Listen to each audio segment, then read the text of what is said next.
Hello aspirants, welcome to daily news analysis of the Indian Express. आज तारीख है 5 जुलाई। So let's get started. पहले दो पेजेस में सिर्फ एडवर्टाइजमेंट है, थर्ड पेज पर आते हैं हम लोग। तो यहाँ पर क्या है कि गवर्नमेंट अपनी जो वेबसाइट्स वगैरह को रन करने का काम है ना, इसमें प्राइवेट कंपनीज को अलाउ करने वाली है। Government decided to allow private companies to operate and oversee email services for its 33 lakh strong workforce. ठीक है, इतनी सी बात है, कोई ज्यादा काम का नहीं है। देन ये सब काम किसके अंडर में आता है? माइटी के। अब माइटी से रिलेटेड मैं सारे डिपार्टमेंट बता देता हूँ आपको, मतलब जो हमारे काम का है, सारे तो नहीं। ये सब ना हमें हर मिनिस्ट्री का पता होना चाहिए। मैं आपको बताते जाऊंगा जैसे जैसे न्यूज में आते जाएंगे। I will keep on telling you. तो माइटी के अंडर में ही अटैच ऑफिस आते हैं। ठीक है, कुछ अटैच ऑफिस होते हैं, कुछ स्टैट्यूटरी होते हैं। स्टैट्यूटरी ऑर्गेनाइजेशन, एक सेकंड यार, ये पेन का कलर ठीक नहीं आ रहा है। What's the problem? उसके बाद कुछ उसके बाद फिर कुछ सेक्शन 25 कंपनीज होती हैं एंड कुछ ऑटोनमस सोसाइटीज होती हैं। अभी मैं सिर्फ माइटी की बात करूं कि मिनिस्ट्री ऑफ आईटी।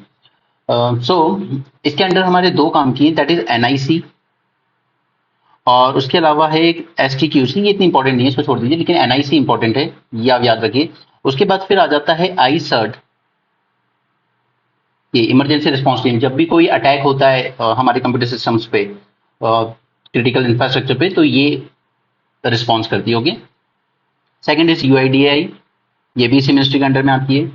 फिर सेक्शन 25 कंपनीज की बात करें तो इसमें डिजिटल इंडिया कंपनी है, डिजिटल इंडिया कंपनी या डीआईसी कह लीजिए। इसके अंदर में दो ऑर्गेनाइजेशन है, एनईजीडी नेशनल ई गवर्नेंस एंड एक और है हमारा माई जीओवी। ये वेबसाइट्स है गवर्नमेंट की जहाँ पे ये लोगों के व्यूज वगैरह इनवाइट करते हैं। ऑटोनमस सोसाइटी में दो इंपॉर्टेंट है, सीडैक, ठीक है, दैट इज एडवांस कंप्यूटिंग के लिए, और दूसरा है software technology park of India. तो ये ऑटोनमस सोसाइटी। ठीक है, तो ये पूरा ऑर्गेनाइजेशन है माइटी का, और भी बहुत सारी हैं इसमें, लेकिन हमारे जो एग्जाम पर्पज से वो सिर्फ इतना ही है, तो हमें इतनी याद रखनी है अभी। ठीक है, चलिए वापस न्यूज पे आते हैं। फिर नेक्स्ट बाकी पॉलिटिकल न्यूज है, उसमें नहीं जाना है हमें। यहाँ पर ये जो हमारे वाइस प्रेसिडेंट है, इन्होंने भी वही बात की यूसीसी की। ठीक है, यहाँ पर पंजाब के सीएम में जो डिफर कर रहे हैं इनकी पार्टी से कि नहीं, यूसीसी ठीक नहीं है। और बाकी मैं डे वन से आपसे कहते आ रहा हूँ कि इसे रिलीजन एंगल से देखने की बजाय ट्राइबल एंगल से देखना चाहिए, उस वहां पे ज्यादा इम्पैक्ट होगा। फिर कल एससीओ की वर्चुअल मीटिंग थी, तो इसमें मोदी जी ने कहा there can be no double standard on terrorism, there is no place for double standards on such serious matter, यानी कि टेररिज्म। तो ये इस तरह की लैंग्वेज आप अपने आंसर में जरूर लिखिए, तो उससे आपको फर्क पड़ेगा आपके आंसर में। ठीक है, कि पाकिस्तान को हमेशा एक्यूज किया जाता है कि वो टेररिस्ट ग्रुप्स को यूज करता है as instrument of state policy. उसके बाद मोदी जी ने सीपैक को क्रिटिसाइज किया है, चाइना पाकिस्तान इकोनॉमिक कॉरिडोर, क्योंकि ये हमारे जो पाकिस्तान ऑक्यूपाइड कश्मीर है वहां से पास होता है। तो इंडिया का ऑब्जेक्शन ये है कि हम आपके बेल्ट एंड रोड इनिशिएटिव को इसलिए सपोर्ट नहीं कर रहे हैं क्योंकि आप हमारी टेरिटोरियल इंटीग्रिटी एंड सॉवरेनिटी को वायलेट कर रहे हो। ओके, क्योंकि पाकिस्तान के कंट्रोल में भले ही हो वो, लेकिन इंडिया मानता है कि पीओके हमारा पार्ट है। ऑलराइट, फिर यहाँ पर यूक्रेन से वॉर शुरू होने के बाद हमें डिस्काउंटेड ऑयल मिला था रशिया से, मतलब अभी भी मिल ही रहा है। ठीक है, तो यहाँ पे कह रहे हैं कि इंडियन रिफाइनर्स को करीब 7.7 बिलियन फॉरेन एक्सचेंज इन्होंने बचाए हैं 14 मंथ्स में। नॉट दैट इंपॉर्टेंट, बस जानने के लिए। नेक्स्ट, कि यहाँ पर वही सब बोल बच्चन है, तो पढ़ना हो पढ़ लेना, नहीं पढ़ना इतना काम का नहीं है। यहाँ पर एक ऑर्गेनाइजेशन है रैट्स, ये एससीओ के अंडर में ही आता है, regional anti terrorist structure. Now सीधी आयरनी कि एससीओ के अंडर में इंडिया पाकिस्तान दोनों मेंबर है। ठीक है, पाकिस्तानी सबसे ज्यादा टेररिज्म स्पॉन्सर करता है इंडिया में, और रैट में एंटी टेररिस्ट ऑर्गेनाइजेशन है ये एससीओ के अंडर में, और यहाँ पर पाकिस्तान भी पार्टिसिपेट कर रहा है कि हम टेररिज्म से लड़ेंगे। ठीक है, क्योंकि उनकी नजर में वो मानते हैं कि वो जो टेररिज्म फैला रहे हैं ना, वो सिर्फ अफगानिस्तान से जो टेररिस्ट उन पर अटैक करते हैं, दैट इज एक पार्टी ऑर्गेनाइजेशन है टीपीपी, तहरीक ए तालिबान पाकिस्तान, वो अटैक करता है पाकिस्तान पे, तो उनकी नजर में बस यही टेररिस्ट हैं। ठीक है, क्योंकि वो डिफरेंशिएट करते हैं गुड और बैड टेररिस्ट में। वो मानते हैं कि इंडिया पे जो हम लोग भेज रहे हैं दे आर गुड टेररिस्ट, और जो अफगानिस्तान वाले हम पे अटैक कर रहे हैं दे आर बैड टेररिस्ट। ठीक है, तो ऐसी फ्लॉट बातें करता है पाकिस्तान। तो एनीवे, रेड्स के बारे में बताना था मुझे। उसके बाद ये मैंने आपको कल भी बता दिया था कि इस बार की थीम क्या है हमारी, सिक्योर, इसका फुल फॉर्म भी बता दिया था। फिर हमने 5 पिलर भी देखे थे कल, आई होप आपने नोट्स में इंक्लूड किए हों, नहीं किए हैं तो आप अपना लॉस कर रहे हैं। यहाँ पे सिक्योर का फुल फॉर्म दिया है, कल हम डिस्कस कर चुके हैं, security, economic development, connectivity, unity, respect for sovereignty and territorial integrity, environmental protection. देखिए ये इस तरह के 5 पिलर जब अपने आंसर में बनाएंगे ना तो आपको अच्छे मार्क्स मिलेंगे, क्योंकि कोई भी एग्जामिनर पढ़ना नहीं चाहता वर्ड टू वर्ड आपके आंसर को। अगर आपने बहुत अच्छे से प्रेजेंट कर दिया है तो वो मार्क्स देके आगे बढ़ जाता है। चलिए यहाँ पे भी आपको मैं एक डबल स्टैंडर्ड बताता हूँ इस पार्टी का, मतलब इस पार्टी का क्या, सभी की बात है। ये लोग बात करते हैं कि हमने वर्ल्ड क्लास स्कूल्स बनाए दिल्ली में, हमने वर्ल्ड क्लास हॉस्पिटल्स बनाए, ठीक है। ये सिर्फ मैं एथिक्स के पॉइंट ऑफ व्यू से बता रहा हूँ कि कैसे कथनी और करनी में फर्क होता है आजकल हमारे पॉलिटिशियंस की या सभी लोगों के। गांधी जी से जब एक लोगों ने कहा था कि गांधी जी गरीबी इतनी है कि कपड़े तक नहीं है पहनने के, तो उन्होंने कहा ठीक है मैं एक लंगोट पहन के घूमूंगा, जितना नेसेसरी है बस उतना ही बदन ढको, और वो घूमते रहे धोती पहन के, ठीक है। लेकिन आज के पॉलिटिशियंस का क्या है, ये कहते हैं वर्ल्ड क्लास स्कूल बनाए हमने, लेकिन इनके एक भी एमपी एमएलए के बच्चे सरकारी स्कूल में नहीं जाते हैं, they all go to private schools like DPS and all, beat Kejriwal और मनीष सिसोदिया और एनी अदर, ठीक है। सेम विद हॉस्पिटल, केजरीवाल अपना इलाज कराने गए बैंगलोर में, सिसोदिया उनकी वाइफ ही अपना हॉस्पिटल इलाज कराते हैं मैक्स हॉस्पिटल में। ये खुद अपने सरकारी हॉस्पिटल में इलाज नहीं कराते हैं, बट दे प्राउडली क्लेम कि हमने world class school, world class hospitals बनाए, तो फिर करवाइए। तो इसको आप एथिक्स में से इस तरह से रिलेट कर सकते हैं कि गांधी जी के टाइम पर जो कहते थे वो करते थे। जैसे शास्त्री जी का एग्जाम्पल था, प्रधानमंत्री होते हुए भी 2 कुर्ते थे, फटा हुआ कुर्ता पहन के चाइना गए थे, वहां पर एक लेडी ने आके शॉल से उनका कंधा ढका था, तो उन्होंने कहा था कि सरकार की तरफ से मुझे जो मिलता है वो मेरा पर्सनल नहीं है जो मैं उसे यूज करूं, मैं अपनी सैलरी में से जो खरीद सकता हूं मैं खरीद लेता हूं, ठीक है। तो जब एथिक्स में आप बात करेंगे तो आप इस तरह के एग्जाम्पल्स कोट करेंगे तब के और आज के लोगों में। ऑलराइट, नेक्स्ट यहाँ पर वही बात आ जाती है, फिर से इंडिया ने रिफ्यूज किया है कि हम बेल्ट एंड रोड इनिशिएटिव को फॉलो नहीं करते हैं, एग्री नहीं करेंगे हम, क्योंकि आप हमारी टेरिटोरियल इंटीग्रिटी और सॉवरेनिटी को वायलेट कर रहे हैं, ठीक है। अब ये जो न्यू दिल्ली डिक्लेरेशन है इसको चाहे पढ़ो या मत पढ़ो, क्योंकि हर साल सेम चीजें ही होती है। लास्ट ईयर समरकंद डिक्लेरेशन में भी इन्होंने सेम बातें कही थी, इस बार भी ऑलमोस्ट सेम बातें कही हैं। तो ये काइंड ऑफ बोल बच्चन है जो हमेशा चलता रहता है न्यूज में। सो इन सब में अपना टाइम वेस्ट मत करो, क्योंकि जब आप फ्रेशर होते हैं आपको लगता है सब कुछ इंपॉर्टेंट, सब कुछ इंपॉर्टेंट, क्योंकि आप वहां पे ऐसे हैवी वर्ड्स देखते हो, एससीओ लीडर, एससीओ समिट, पर सच बात ये है कि अंदर बहुत कम काम की न्यूज होती है, और जितनी है उतना ही जानो। यहाँ पे शहबाज ये जो पाकिस्तान के पीएम है, इन्होंने कहा है कि इंडिया ये टेररिज्म की बातें ना इसके लिए ना करें, डिप्लोमेटिक पॉइंट स्कोरिंग के लिए, ठीक है। और दूसरा ये कह रहे हैं कि रिलीजियस माइनॉरिटी को आप अपने डोमेस्टिक पॉलिटिकल एजेंडा के लिए उन्हें सप्रेस ना करें, रिलीजियस माइनॉरिटीज। मतलब ये पाकिस्तान हमारे इंडिया के जो मुस्लिम्स हैं उनका हितैषी बनता रहता है कि आप उनको सब्जुगेट कर रहे हैं अपने पॉलिटिकल एजेंडा के लिए, मतलब इलेक्शन जीतने के लिए। आगे बढ़ते हैं, ये सब पॉलिटिकल न्यूज है।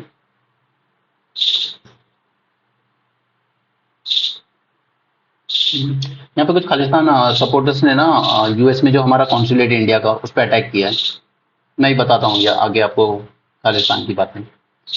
ओटावा कनाडा में, अभी ये मैं आपको आगे बताऊंगा इसको, ठीक है, इसको अच्छे से बात करेंगे इसके बारे में। देन यहाँ पे कुछ वर्ड्स हैं जो अगेन आप अपने एथिक्स में लिख सकते हैं, that absolute dedication, determination, selfless service and sacrifice, without all this it is not possible to emerge as a global leader. तो ये आप इंडिया के लिए कभी कंक्लूजन में लिखें ना तो आप बहुत अच्छा आंसर का कंक्लूजन दे पाएंगे। चलिए नेक्स्ट हम आते हैं, ये सब कुछ लोगों ने बलून उड़ा दिए पाकिस्तान के फेवर में नारे लिख के, और कुछ नहीं। यहाँ पे अल्लारू सीताराम राजू, इनकी 125th बर्थ एनिवर्सरी थी, तो आई होप आप लोगों ने जो वो कौन सी मूवी आई थी RRR, वो इन्हीं पे बेस्ड थी, पूरी तरह से नहीं, सिर्फ थोड़ी कुछ हद तक। तो इनके बारे में मैं कभी आपको हिस्ट्री में पढ़ाऊंगा, ठीक है, इनका जो रिवोल्ट हुआ था उसके बारे में। फिर यहाँ पे वही बात आ गई है कि अब तो खुद मिनिस्टर्स भी कह रहे हैं कि पहले गवर्नमेंट ना ट्राइबल सिस्टम को स्टडी कर ले, उसके बाद यूसीसी लाने की बात करे, क्योंकि ट्राइबल्स के कस्टम पे ज़्यादा अफेक्ट पड़ेगा इसका। चलिए क्वेश्चनिंग कनाडा, अब मैं बताता हूँ आपको यहाँ पर क्या हुआ था। तो यहाँ पर क्या हो रहा है कि कनाडा में ना खालिस्तानी लीडर्स बहुत वॉइस रेज करते हैं, क्योंकि इनका एक रेडिकल ग्रुप है, radical group Sikh for justice. अब इनको आप ये सोचिए कि कनाडा जैसी डेमोक्रेसी, इतनी डेवलप कंट्री, और इंडिया के साथ अच्छे खासे रिश्ते हैं, ये क्यों बर्दाश्त करते हैं इन सबको, ठीक है। ये इंडिया के अगेंस्ट नारेबाजी कर रहे हैं, इंडियन कॉन्सुलेट्स पे अटैक भी करते हैं, इंडियंस के अगेंस्ट भी अटैक करते हैं, तो फिर क्यों बर्दाश्त किया जा रहा है इनको? तो हमारे एस जयशंकर जो हमारे एक्सटर्नल अफेयर मिनिस्टर हैं, इनकी लैंग्वेज में अगर बताएं तो ये कहते हैं कि this is attributed to Canadian tolerance for Khalistani elements to vote bank politics. क्योंकि अभी वहां के जो प्राइम मिनिस्टर जस्टिन ट्रूडो, ये डिपेंडेंट हैं अपनी गवर्नमेंट के सर्वाइवल के लिए एक खालिस्तानी प्रोपेगेंडिस्ट जगमीत सिंह, जो कि लीडर है न्यू डेमोक्रेटिक पार्टी के लिए।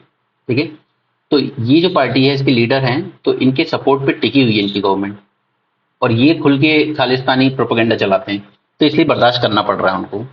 ठीक है, ये हमारे फॉरेन मिनिस्टर का कहना है। तो इसका इसका इम्पैक्ट पंजाब में भी देखने को मिला है। Punjab has witness an uptake in pro Khalistan activities. अभी कुछ टाइम पहले एक आदमी का नाम बहुत उछला था, sudden emergence of Amritpal Singh in Punjab. ठीक है, फिर बाद में वो जब पुलिस ने एक्शन लिया तो भाग गया। ओके, तो इसलिए जरूरी है कि आप पंजाब में जो पॉलिटिक्स है हमारी, कि आप एड्रेस कीजिए social economic and social challenge. और सोशल चैलेंज में सबसे बड़ा इशू आता है ड्रग्स का। पंजाब में ड्रग्स अभी बहुत कॉमन हो रहा है, और जब भी यूथ इस तरह की चीजों में जाएगा तो फिर उसको बहकाना, लड़ाना बहुत आसान हो जाता है। तो ये एड्रेस करना चाहिए हमारी पंजाब गवर्नमेंट को। ओके, चलिए नेक्स्ट आगे बढ़ते हैं। ये अच्छा आर्टिकल है, और देखिए जब भी आप इनके आर्टिकल देखते हैं ना, सी राजा मोहन, ये इंटरनेशनल रिलेशन पे आर्टिकल देखते हैं, बहुत अच्छे आर्टिकल देखते हैं। फिर उन्होंने यहाँ पे बात की है ब्रिक्स और एससीओ की। इनका कहना है कि दोनों ही एक्सपेंशन, दोनों में ही एक्सपेंशन हो रहा है, मतलब नए मेंबर्स ऐड किए जा रहे हैं, बट ये एक्सपेंशन इतना जरूरी नहीं है, क्योंकि एक्सपेंशन कोई गारंटी नहीं देता है कि आपका ऑर्गेनाइजेशन बहुत अच्छा हो रहा है, स्ट्रांग हो रहा है, इफेक्टिव हो रहा है, ऐसा कुछ नहीं है। ठीक है, तो यहाँ पर है कि ये जो एससीओ शंघाई कोऑपरेशन ऑर्गेनाइजेशन, ये बना था 2001 में। ठीक है, और जब ब्रिक्स बना था तो ब्रिक्स का गोल था कि अमेरिकन पावर को काउंटर करना चाहते थे ये। और देखिए ये ब्रिक्स में से ना काफी सारे ऑर्गेनाइजेशन निकले। एक निकला था आरआईसी, यानी रशिया इंडिया चाइना। ठीक है, एक निकला है आईबीएसए, यानी कि इंडिया ब्राजील साउथ अफ्रीका। ठीक है, तो ये सब इसी के सब ऑर्गेनाइजेशन है। मतलब ये कहते हैं कि चलिए हम तीन पावरफुल कंट्रीज हैं, मतलब यूएसए के अगेंस्ट। ठीक है, मतलब नॉट ऑफिशियली तो नहीं बोल सकते, लीगली ओपनली, बट कहीं ना कहीं है कि ये तीन पावरफुल कंट्री अगर यूएसए के अगेंस्ट खड़ी होती है तो इतना आसान नहीं होता फिर यूएसए के लिए। दूसरा, India Brazil and south Africa. क्यों? क्योंकि ये मानते हैं कि ये देखिए, ये कॉन्टिनेंट है साउथ अमेरिका, यहाँ से ब्राजील आता है, फिर इधर से अफ्रीका है तो यहाँ से साउथ अफ्रीका आ जाता है, ऊपर साउथ एशिया है तो वहां से इंडिया आ जाता है। तो ये कहते हैं कि हम लोग रिप्रेजेंट करते हैं पूरे ग्लोबल साउथ को। ग्लोबल साउथ जनरली क्या माना जाता है? थोड़ा सा पुअर, थोड़ा अंडर डेवलप्ड, थोड़ा सा बैकवर्ड। तो ग्लोबल साउथ की वॉइस बनना चाहते हैं हम तीनों। तो उस पर्पज से इन लोगों ने ये ऑर्गेनाइजेशन बनाया था। क्लियर है यहाँ तक? आगे बढ़ते हैं। नाउ ब्रिक्स के एम्बिशन तो ग्लोबल थे, लेकिन एससीओ के एम्बिशन रीजनल थे। वो चाहते थे कि हम यूएस और उसके जो कलर रेवल्यूशन है उसको रोक सकें। तो ये कलर रेवल्यूशन होता है क्या है, मैं बताता हूँ। कलर रेवल्यूशन क्या होता है कि ये यूएसए कई बार यूज करता है रिजीम चेंज के लिए। जब उनके फेवर की कोई रिजीम रूल ना कर रही हो, तो वो किसी भी बात पे फॉरेन फंडिंग देके, चाहे एनजीओ के थ्रू या किसी भी तरह सेपरेटिस्ट मूवमेंट को देके रिजीम चेंज करने की कोशिश करते हैं। ठीक है, कि अपने फेवर वाली जो पार्टीज हो वहां पर उनको फंड करो, उनको आगे बढ़ाओ और रिजीम चेंज करो वहां पर। तो उन्हीं को कहा जाता है कलर रेवल्यूशन। मतलब आप प्रोटेक्ट क्या दे रहे हो कि सपोज ह्यूमन राइट्स वायलेशन हो रहे हैं आपकी कंट्रीज में, ठीक है, विमेन के अगेंस्ट वायलेशन हो रहे हैं, या माइनॉरिटीज के अगेंस्ट गलत हो रहा है। तो इस तरह के कलर, मतलब आपका इंटेंशन कुछ और है कि आप रिजीम चेंज करना चाहते हो, बट आप प्रोटेक्ट क्या यूज कर रहे हो? Human rights, women, minority. ठीक है, इसे क्या कहते हैं? Colour revolution. क्लियर है यहाँ पर? तो ये कलर रेवल्यूशन, तो ये जो सेंट्रल एशियन कंट्रीज थी ना, ये कब इमर्ज हुई? ये इमर्ज हुई है जब यूएसएसआर ब्रेक डाउन हुआ। ठीक है, और इनके नेबर में कौन है? ऊपर रशिया नेबर में, इधर चाइना है, और यहाँ पे ये 5 कंट्रीज हैं जिनको हम 5 स्थान कहते हैं। कल हमने मैप पे देखा भी था। तो ये भी सोचती थी कि चलिए अच्छा है ये कि हमें ये रशिया चाइना के थ्रू थोड़ी प्रोटेक्शन मिलेगी यूएसए से। ठीक है, यूएसए का इंटरफेरेंस होगा तो हमारे यहाँ रिजीम चेंज होगी, फिर वो ऐसे प्राइम मिनिस्टर प्रेसिडेंट चाहेगा जो उसके फेवर में बोले। ठीक है, तो उस टाइम तो ये एससीओ वाले बड़े हैप्पी थे रशिया चाइना की मदद से।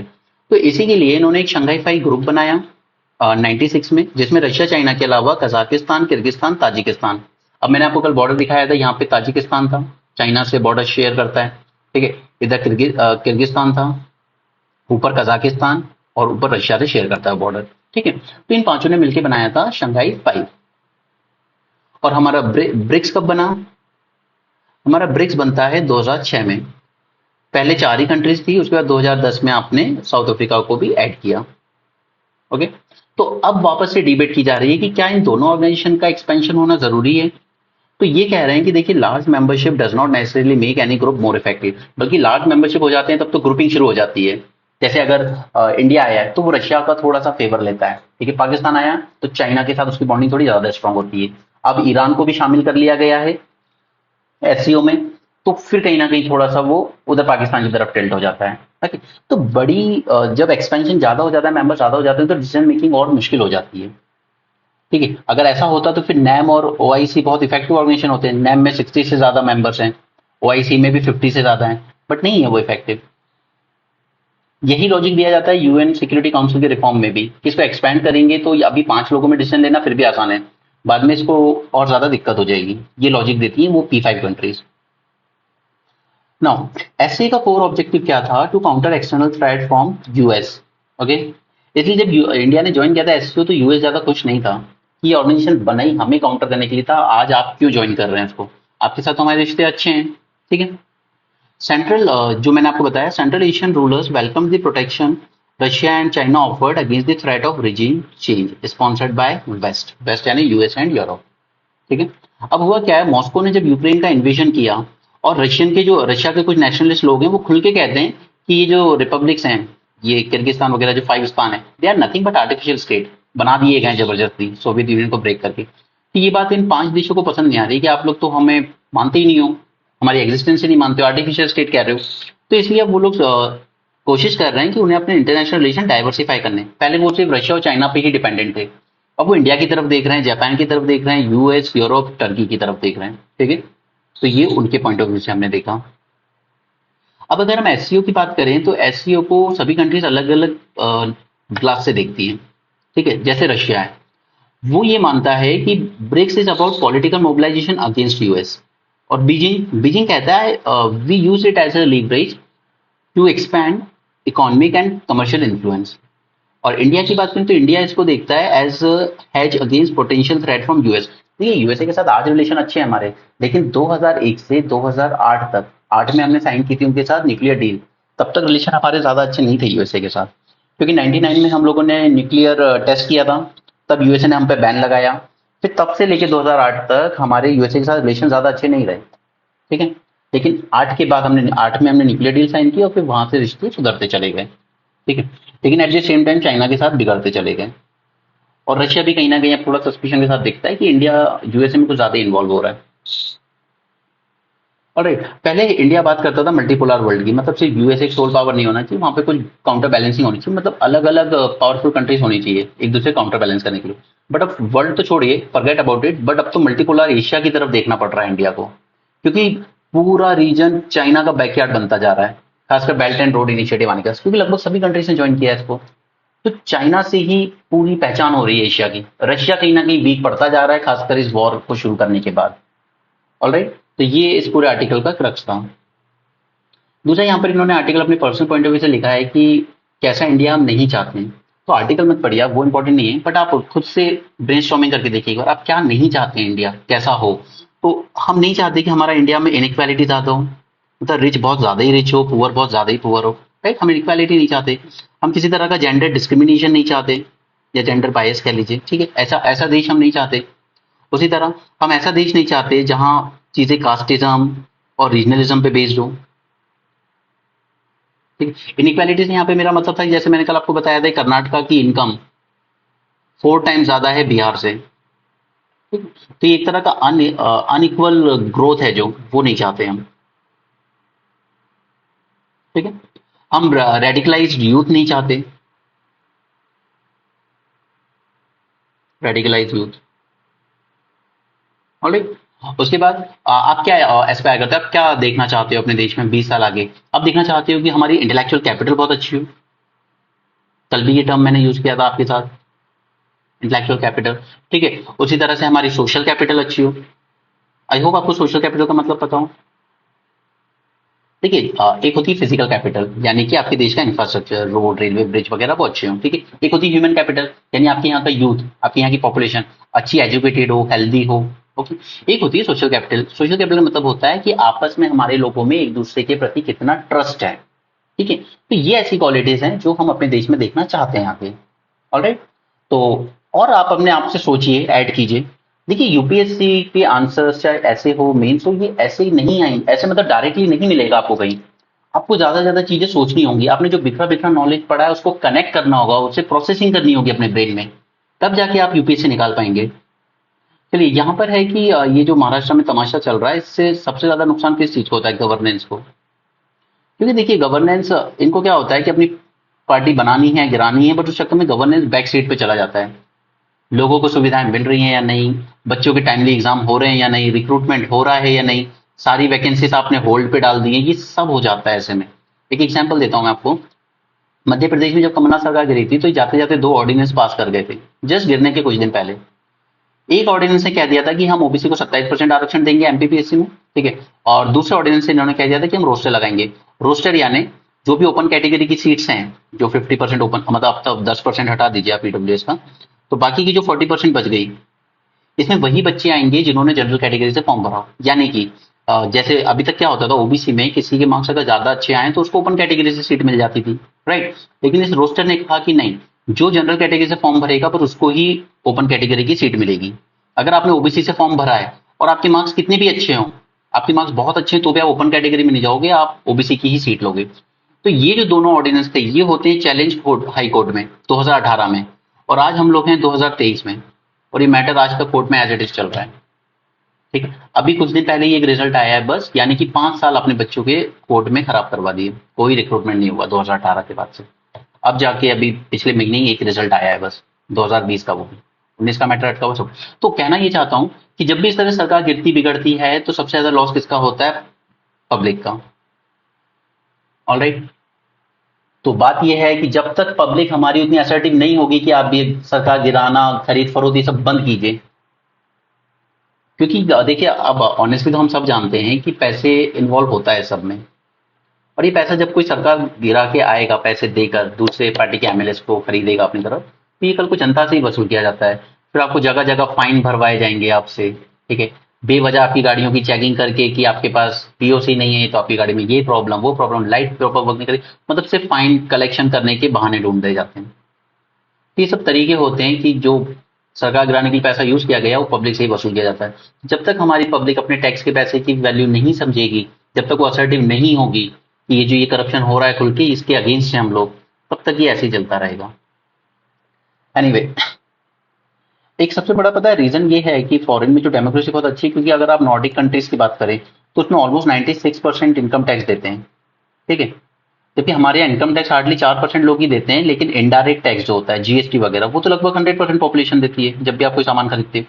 तो लोग क्या इनडायरेक्ट टैक्स को उतना वैल्यू नहीं करते, क्योंकि वो डायरेक्ट नहीं जाता ना आपकी जेब से, इनडायरेक्टली जाता है, प्रोडक्ट की प्राइस में ऐड हो गया। लेकिन फॉरेन कंट्रीज में क्या है, इनकम टैक्स लोग बहुत ज्यादा भरते हैं, तो वो कंसर्न रहते हैं कि हमारे टैक्स का पैसा किस तरह से यूज हो रहा है। इसलिए वहां पे डेमोक्रेसी, अकाउंटेबिलिटी पॉलिटिकल क्लास की बहुत ज्यादा है, क्योंकि वहां के लोग असर्टिव होते हैं कि ये हमारा पैसा है जो आप यूज कर रहे हो, तो हमें आप अकाउंटेबल रहो, बताइए हमें। अगर आप हमारे पैसे का मिसयूज करेंगे तो हम आवाज उठाएंगे। इसलिए वहां की डेमोक्रेसी ज्यादा स्ट्रेंथ है, हमारे यहाँ पे लोग उतने असर्टिव नहीं है। चलिए अब यहाँ पे यूके ने कहा है कि जापान, ब्राजील, जर्मनी और इंडिया को परमानेंट मेंबर बनाइए यूएनएससी का। मैंने आपको बताया था यूएनएससी में 5 परमानेंट मेंबर है जिनको हम कहते हैं P5, ठीक है। Russia, UK, USA, France, China, ठीक है। और मैंने आपको ये भी बताया था कि अगर न्यू मेंबर एडिशन करना है तो पांचों का कंसेंसस चाहिए, एक भी अपोज में नहीं होना चाहिए। अब मैंने आपको बताया था कि चाइना इंडिया को एग्री करेगा नहीं, वो जापान को भी एग्री नहीं करेगा, कि जापान के साथ भी उसकी सेकंड वर्ल्ड वॉर के टाइम जापान आर्मी ने बहुत क्रुएल्टी की थी यहाँ पे, ओके। काफी लोगों को मारा था, काफी रेप किए थे, तो उनके टर्म्स वैसे भी अच्छे नहीं है। और दूसरी बात की वो अपने नेबरहुड में इतना पावरफुल मेंबर चाहता भी नहीं है, जस्ट पास पास हैं दोनों। और फिर दूसरा ये मानता है कि ये जापान हमेशा यूएसए का प्रॉक्सी रहा है, तो अगर ये भी आ जाता है तो यहाँ पे P5 में यूएसए का दबदबा और बढ़ जाएगा, और इंडिया के तो अगेंस्ट वो हमेशा से। उसी तरह जर्मनी का केस भी यही कहता है कि यूरोप से ऑलरेडी 2 कंट्री है, यूके, फ्रांस, अब जर्मनी को भी आपने इंक्लूड कर लिया तो यूरोप ओवर रिप्रेजेंटेड हो जाएगा। जबकि अफ्रीका से कोई कंट्री नहीं है, इतना बड़ा कॉन्टिनेंट, इतनी सारी पॉपुलेशन, और आपके पास कोई रिप्रेजेंटेटिव नहीं है उसका P5 में। सेम गोज विद ब्राजील, ये भी बहुत बड़ा कॉन्टिनेंट है, यहाँ से भी कोई रिप्रेजेंटेटिव नहीं है। तो अगर इंक्लूड करना ही है तो ब्राजील को कंसिडर किया जा सकता है, कोई अफ्रीकन कंट्री को कंसिडर किया जाता है, किया जा सकता है। बट अगर इंडिया जापान को कंसिडर करते हैं तो एशिया का ओवर रिप्रेजेंटेशन हो जाता है सिक्योरिटी काउंसिल में। और अगर आप जर्मनी कंसिडर करते हैं तो यूरोप का ओवर रिप्रेजेंटेशन हो जाता है। ठीक है, these are the points given by these are the counter points given by these P5 countries. मैं नहीं दे रहा हूँ। ठीक है, तो अगर आप अपने आंसर में लिखेंगे भी तो वो वेटेज होगा आपका उन पॉइंट्स का, ये कोई मेरे पर्सनल ओपिनियन नहीं है। सिंगापुर में वो लोग कह रहे हैं पॉपुलेशन बढ़ाई है बट इनका बर्थ रेट गिरता ही जा रहा है लगातार। चलिए इस पे आते हैं। यहाँ पे एक टर्म है जो आपके प्रीलिम्स के लिए बहुत इंपॉर्टेंट हो जाता है, क्वासर्स। ठीक है, these are among the brightest object in the universe, were used as a clock in the study of measure of time in the deep past. Quasars are tremendously active supermassive black holes, millions to billions of times more massive than our sun, usually residing at center of the galaxies. ये matter को attract करता है अपने gravitational pull से, okay, and unleash torrents of radiation including jet of high energy particles while glowing a disc of matter spins around that. जैसा कि आप यहाँ पर देख रहे हैं, ये देखिए पूरी एक डिस्क टाइप की और एक ग्लोइंग मैटर की यहाँ पे बनी हुई है। ठीक है, फिर ये तो मैं आपको पिछले 2 दिन से कई बार बता चुका हूँ, आइंस्टीन की जनरल थ्योरी क्या कहती थी कि time and space are intertwined, separate नहीं है ये, and universe has been expanding outward in all direction since big bang. Universe आज भी एक्सपैंड कर रहा है। अब ये वही डेटा है जो इतने दिन से आपको मैं दूसरे तरीके से पढ़ा रहा था, आज इन्होंने डायरेक्टली आपको बना के दे दिया। तो हमारे काम का या आप ये कह लीजिए कि कंसर्न है इंडिया के लिए कि 2011-12 में हम इतना इन्वेस्ट कर रहे थे अपनी जीडीपी का 0.76% रिसर्च एंड डेवलपमेंट में, लेकिन ये बढ़ने की बजाय उल्टा गिर के हम लोग 0.64 पे आ गए। तो ये कंसर्न है। और इवन कल परसों के पेपर में ही था कि हमारा जो बेस्ट इंस्टीट्यूट है IISc बेंगलोर, उसमें रिसर्चर्स ने कहा था कि आप फंडिंग को कट कर रहे हैं हमारी, ये गलत कर रहे हैं आप। ठीक है, फिर टॉप 10 कंट्री से मैंने आपको बताया था इसराइल, इसराइल सबसे ज्यादा इन्वेस्ट करता है 5.35%। ज्यादा डार्क हो रहा है, इसको हटा देता हूँ। ठीक है, इसराइल इसराइल सबसे ज्यादा इन्वेस्ट करता है 5.35%। उसके बाद कोरिया, इसलिए आप देखिए कोरिया की कंपनीज कितनी बड़ी बड़ी हैं, राइट, सारे इलेक्ट्रॉनिक से लेके हमारे किचन अप्लायंस तक सब कोरियन कंपनीज बना रही हैं। उसके बाद इंडिया कहाँ है, यहाँ है। अब क्या है कि हमारे पॉलिटिशियन ना प्राउडली क्लेम करते हैं कि हम टॉप 10 में आते हैं जीडीपी, अपनी जीडीपी के परसेंटेज पे इन्वेस्ट करने रिसर्च एंड डेवलपमेंट। बट वो टॉप 10 को आप देखिए तो डिफरेंस कितना ज्यादा है, 0.64, 5.35। तो सिर्फ टॉप 10 कह के मिसगाइड करते हैं आपको। ठीक है, पेटेंट्स कितने फाइल हो रहे हैं कंट्री में, ये भी हम पहले देख चुके हैं। चाइना में हो रहे हैं 15 लाख से ज्यादा पेटेंट फाइल, इंडिया में कितने हो रहे हैं, फाइन 61,000। और इसमें ही मैंने आपको उस दिन बताया था पेपर में कि 50% तो बहुत ही लो वैल्यू पेटेंट्स है, एकदम काम चलाओ चीज होगी। ठीक है, जबकि चाइना में अराउंड 25% बहुत हाई वैल्यू वाले पेटेंट्स है, मतलब एकदम हाई टेक प्रोडक्ट्स टेक्नोलॉजी वाले। फिर दूसरा है विमेन हमारे यहाँ साइंस में कितनी है, तो हमारे यहाँ विमेन साइंस में हार्डली 67,000 है और मैन इतने हैं। ठीक है, क्योंकि हमारे यहाँ विमेन को जनरली कंसिडर किया जाता है सॉफ्ट प्रोफेशन के लिए कि आप लोग साइंस टेक्नोलॉजी वगैरह जैसे प्रोफेशन में मत आइए, आप टीचिंग प्रोफेशन में चले जाइए, ठीक है, बैंकिंग में चले जाइए, या कोई विमेन एंड चाइल्ड डेवलपमेंट जैसे कोई ऑर्गेनाइजेशन उनमें कर लीजिए। ठीक है, तो ये एक परसेप्शन है हमारे यहाँ थोड़ा नेगेटिव कि women are not good in science and technology. Then doctorates कितनी प्रोड्यूस लिखी जाती है हमारे यहाँ, ये 2018 का है तो ज़्यादा पुराना हो गया, इसको छोड़ दीजिए, नॉट इम्पोर्टेंट, बट फिर भी याद रखना चाहो तो देख लो एक बार। रिसर्चर्स पर मिलियन, ये हमारे का ये काफ़ी इंपॉर्टेंट है कि पर मिलियन यानी 10 लाख पॉपुलेशन, 10 लाख पॉपुलेशन में इसराइल के पास हैं 8,000 रिसर्चर्स, हमारे पास कितने हैं 262 बस। ऑलराइट, तो ये हो गया है। फिर हम चलते हैं इकोनॉमी पेज पे। तो देखिए डेटा प्रोटेक्शन बिल अभी आएगा, तो जब बिल आएगा तब हम देख लेंगे, ड्राफ्ट देखने का कोई मतलब नहीं है। उसी तरह डिजिटल इंडिया बिल का एक ड्राफ्ट तैयार हुआ है, बट अभी जब बिल आएगा तब देखेंगे उसे भी, अभी काम करनी है। अच्छा, एक चीज़ रह गई है, 2 मिनट, ये यहाँ गिफ्ट सिटी में पहली बार कुछ ट्रेडिंग हुई है गिफ्ट निफ्टी और सिंगापुर एक्सचेंज के बीच। तो ये सब तो आपके काम का नहीं है, लेकिन मैं आपको एक चीज़ बताना चाहता हूँ यहाँ पे कि हमने जब बैलेंस ऑफ पेमेंट देखा तो हमने देखा था 2 अकाउंट होते हैं, करंट अकाउंट और कैपिटल अकाउंट। ठीक है, तो होता क्या है कि देखिए इंडिया में करंट अकाउंट कन्वर्टिबिलिटी 100% है। लेकिन कैपिटल अकाउंट कन्वर्टिबिलिटी हमने ज़्यादा नहीं दी है, मतलब 100% नहीं की है। कैपिटल अकाउंट कन्वर्टिंग का मतलब ये है कि आप लेके आइए फॉरेन करेंसी और तुरंत कन्वर्ट कर लीजिए, ठीक है। लेकिन उससे क्या होता है कि आप आज लेके आए और कल आपने वापस निकाल ली, तो उससे क्या होता है कि जो हमारा फॉरेन एक्सचेंज रेट है वो बहुत ज़्यादा फ्लक्चुएट होता है। कल $80 था, आज $100 हो गया, कल $50 हो गया, तो ऐसे में बहुत दिक्कत हो जाती है, ठीक है। तो हमने full capital account convertibility allow नहीं की है अभी इंडिया में, सिर्फ पार्शियल की है। तो अब एक कमेटी बैठी थी, उसने कहा था कि देखिए आप ये कैपिटल अकाउंट कन्वर्टिबिलिटी में फायदा क्या होता है। आज सिंगापुर जो है, ठीक है, सबसे बड़ी फाइनेंशियल कैपिटल हब है। दुबई है, दुबई एक टाइम तेल निकलता था, आज वहां से एक बूंद भी तेल नहीं निकलता, तो लोगों ने कहा था ये तो बंजर हो जाएगा। लेकिन वो लोग मूव कर गए अपने फाइनेंशियल हब बनाने की तरफ, और दुबई आज सबसे बड़ा फाइनेंशियल हब बना है। तो वो बना है कैपिटल अकाउंट कन्वर्टिबिलिटी की वजह से। तो कहते हैं कि इंडिया को भी करना चाहिए, लेकिन क्या है कि कैपिटल अकाउंट कन्वर्टिबिलिटी हमारी आसियान कंट्रीज ने शुरू कर दी थी, तो उसके बाद उनके यहाँ बहुत बड़ा डिजास्टर हुआ था, जिसको हम कहते हैं एशियन क्राइसिस ऑफ 99, ठीक है। क्योंकि लोग लेके आए फॉरेन करेंसी, इनके सारे जो स्टॉक मार्केट थे वो सब जूम कर गए, और सडनली ये लोग वापस निकाल ले गए अपना पैसा, क्योंकि पूरी तरह कन्वर्टेबल था, कोई दिक्कत ही नहीं उनको कन्वर्ट करने में। तो उस वजह से रातों रात इनका पूरा मार्केट गिर गया, सब कुछ क्रैश हो गया, तो उसको हमने कहा एशियन क्राइसिस। तो इसी से सबक लेते हुए इंडिया ने कभी capital account convertibility fully convertible fully allow नहीं किए, सिर्फ पार्शियल किए। लेकिन एक कमेटी बिठाई गई थी, उसने कहा था देखिए आप अलाउ कीजिए, लेकिन तब कीजिए जब आपके पास कम से कम $1 ट्रिलियन के फॉरेक्स रिजर्व हो। अभी हमारा फॉरेक्स रिजर्व है करीब $650 बिलियन के आसपास। तो उससे कहा था $1 ट्रिलियन के फॉरेक्स रिजर्व होने चाहिए, ताकि कभी मान लो सडनली ये लोग रातों रात अपना पैसा लेके निकल भी जाए मार्केट से, तो इंडिया यहाँ से अपने रिजर्व से पंप कर सके उतना पैसा, कि एकदम से हड़बड़ाहट ना हो मार्केट में, ठीक है। तो उसके बाद फिर उन्होंने कहा था कि चलिए अगर आप ये भी नहीं करना चाहते हैं, तो आप कम से कम अपनी जो गिफ्ट सिटी बनी है ना, हमारा गोल क्या है गिफ्ट सिटी के पीछे, कि हमें दुबई और सिंगापुर की तरह बनाना है सिटी को, फाइनेंशियल हब बनाना है। तो गिफ्ट सिटी में आप कम से कम अलाउ कर दीजिए फुल कैपिटल अकाउंट कन्वर्टेबिलिटी, ताकि वो एक तरह का एक्सपेरिमेंट हो जाएगा, एक तरह का पायलट प्रोजेक्ट हो जाएगा, देख लेते हैं क्या प्रॉब्लम्स आती है फिर। तो ये आप अपने आंसर में लिख सकते हैं इस तरह की बातें, कि हम पूरा इंडिया में तो नहीं लागू कर सकते, लेकिन हमें गिफ्ट सिटी में एक एक्सपेरिमेंट कर लेना चाहिए कैपिटल अकाउंट कन्वर्टेबिलिटी में, ठीक है। उसके बाद कुछ काम का नहीं है इकोनॉमी में आज। यहाँ पे इंडिया ने सैफ कप जीता है, तो आप याद रखिएगा सैफ कप फुटबॉल से रिलेटेड है, ठीक है। इंडिया ने चैंपियनशिप जीती है। Alright, so that's it for today. और जैसा कि मैंने आपसे कहा है कि अगर आपको कोई भी टॉपिक ऐसा लगे जो इसके बैकग्राउंड में पढ़ना हो स्टैटिक, लेकिन आपको समझ ना आ रहा हो, तो आप कमेंट सेक्शन में लिख दें, इसको हम अगले अपने वीडियो में ट्राई कर सकते हैं, ठीक है, समझा सकते हैं। So thanks for joining.